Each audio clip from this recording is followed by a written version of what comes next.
Oh, look, it's no revelation if I say to you, power corrupts.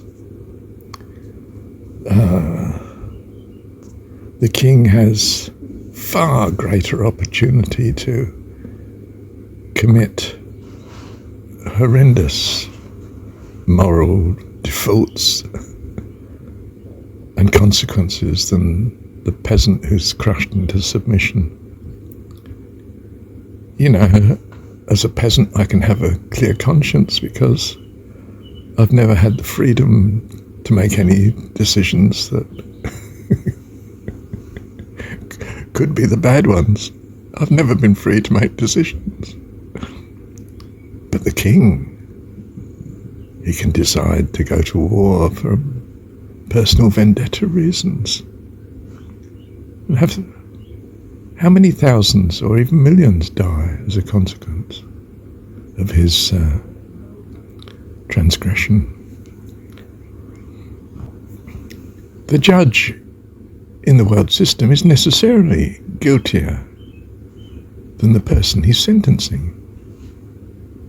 He's got far more to hide than the chap in the dock.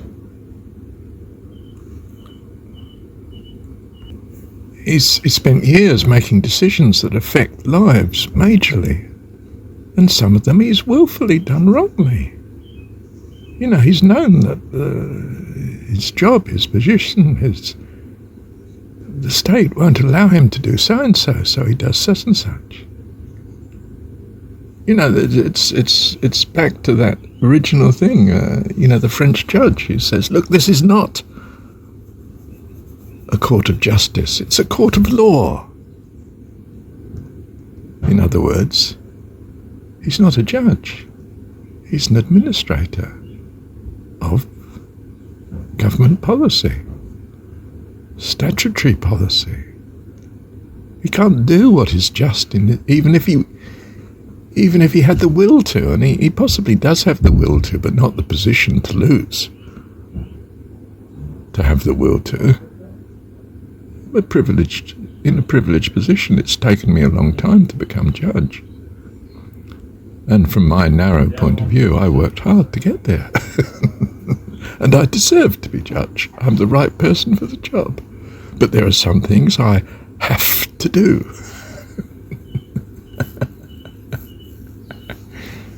The judge is far more guilty than the person he's sentencing.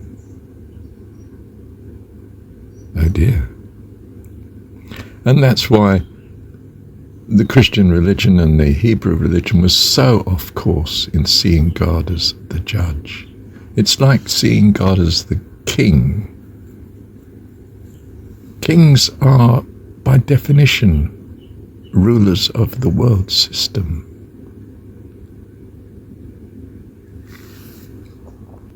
Judges are, by definition, administrators of the world system. And the world system is not a person. It's the culture, it's the thing that you're constrained by in your civilization. It's not the king, even if he is king. The king is constrained too. If he does certain things, the constitution or the people rise up against him and he's in desperate trouble. He knows there are things he can't do. He's not free. None of them are free. The boss is imaginary. The boss is not a person anyway. The boss, the culture doesn't have a personal responsibility to you. Doesn't know you as a person and is not a person itself. It is a great blessing compared to living in the wild. Do you want to live in the wild, in the jungle, with no protection against wild animals and other wild people? I don't think so. So we compromise. We defer to civilization. And God is not wanting you to do otherwise.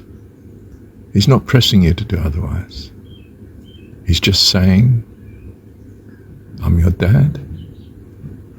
and I love you. I am for you, and you will be as me when you grow up. And I will do all that gets you there. All. Nothing can stop me. That's all.